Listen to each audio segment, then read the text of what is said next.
শীতের সবজি আর ছোটো চিংড়ি দিয়ে আজকে রান্না করছি শীতের সবজির বাটি চচ্চড়ি। তার জন্য শীতকালীন সব কিছু সবজি নিয়েছি।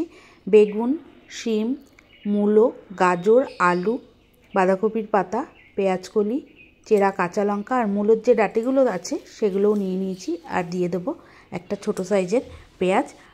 আর মিক্সির জারে দিয়ে দিচ্ছি স্বাদ অনুযায়ী কাঁচা লঙ্কা আর দিয়ে দেবো সর্ষে। তারপর অল্প জল দিয়ে বেটে নেব। বেশি কিন্তু জল দিয়ে মশলাটা পাতলা করব না। বাটা হয়ে গেছে। এবার কড়াই নিয়েছি। আপনাদের কাছে যদি বড় অ্যালুমিনিয়ামের বাটি থাকে সেক্ষেত্রে বাটিতেই বাটি চচ্চড়িটা তৈরি করতে পারেন। আমি কড়াইয়ে করছি। এবার সবজির মধ্যে দিয়ে দিলাম হলুদ গুঁড়ো, স্বাদ অনুযায়ী লবণ। তারপর দিয়ে দেবো যেই মশলাটা বেটে রেখেছি সেই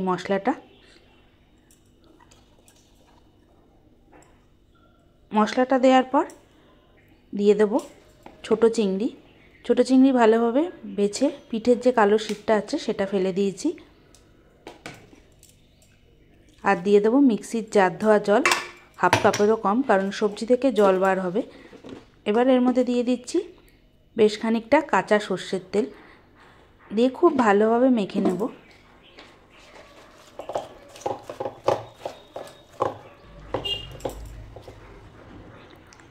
এই যে মূলোর ডাঁটাগুলোও কিন্তু আমি ফেলে দিইনি।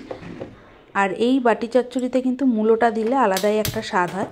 এবার গ্যাসে কড়াই বসিয়ে দিয়েছি। কিছুক্ষণ মতো নাড়াচাড়া করে নিচ্ছি মিডিয়াম আঁচে।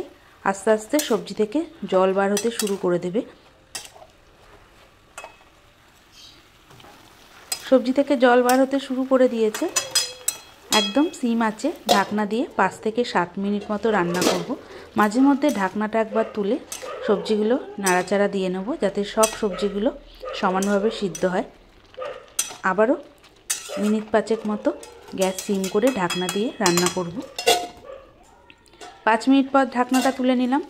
সবজি সিদ্ধ হয়ে গেছে কিন্তু সবজির জলটা এখনও শুকায়নি, তাই গ্যাসের ফ্লেমটা বাড়িয়ে দিলাম।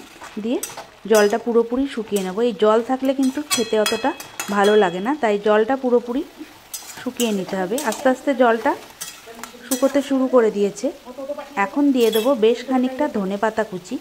নামানোর আগে ধনেপাতা না দিলে এই চচ্চড়ি খেতে ঠিক ভালো লাগবে না। মূলো আর ধনেপাতা দিতেই হবে। দিয়ে খুব ভালোভাবে মিশিয়ে নিচ্ছি। ধনেপাতাটা দিয়ে কিন্তু বেশিক্ষণ রান্না করব না, তাহলে ধনেপাতার একটা গন্ধ সেটা চলে যাবে। এবার দিয়ে দেবো 1 চামচ পরিমাণ কাঁচা সর্ষের তেল। কাঁচা সর্ষের তেল দিয়ে কিছুক্ষণ মতো নাড়াচাড়া করে গ্যাস বন্ধ করে দেবো।